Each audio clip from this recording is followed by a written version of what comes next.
अरे लज्जा से ब्रह्मा जी का सिर नीचे हो गया। कहा मैं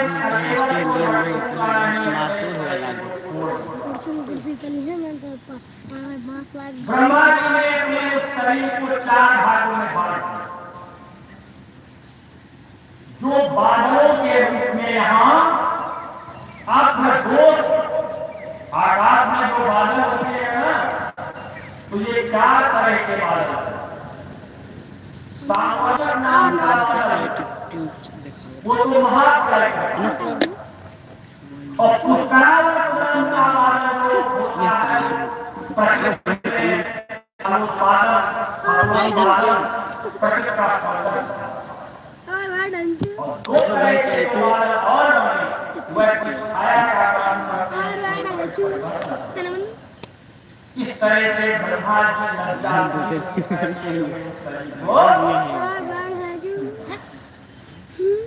भगवान श्री के सन्यासी को आदेश दिया कि ऐसे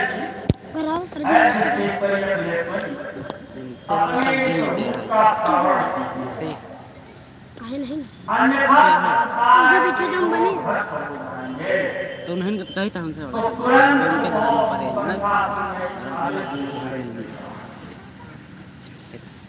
वो आज्ञा शक्ति, जैसे शक्ति से शक्तिमान है व्यक्ति का, शक्तिमान से शक्ति नहीं है।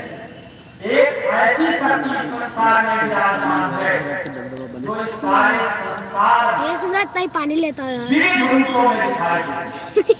वो शक्ति बेटा पानी लगा रहा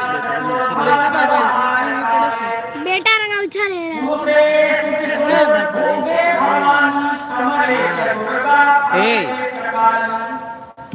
वो भगवान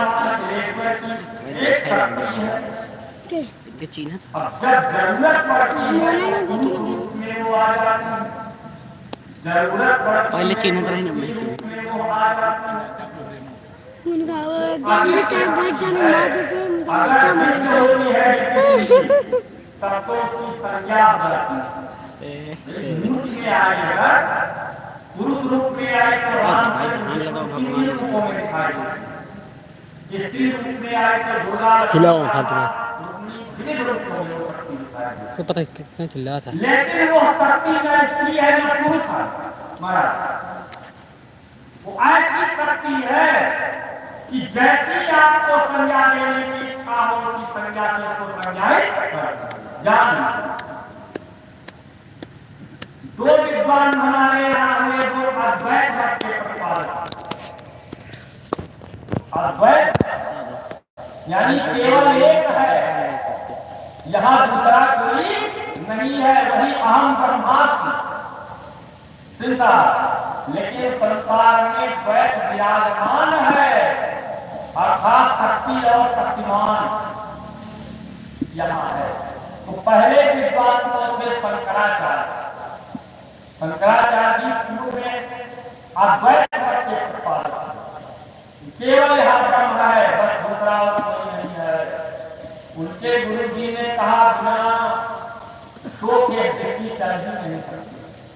अरे कहा कुछ नहीं, मैं अकेला, दूसरा कौन?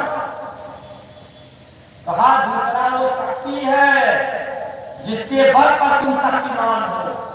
कहा कुछ नहीं, मेरा हाथ तो मेरा है, समय बीता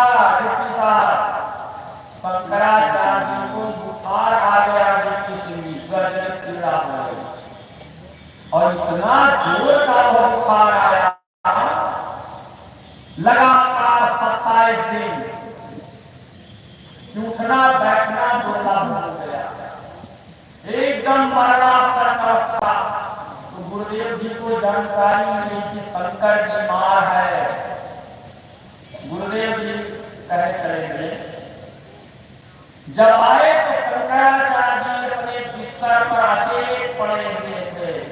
खड़ाओं की खटपट हुई, देखा कि गुरुदेव आंखें की मत खोल पाएगा।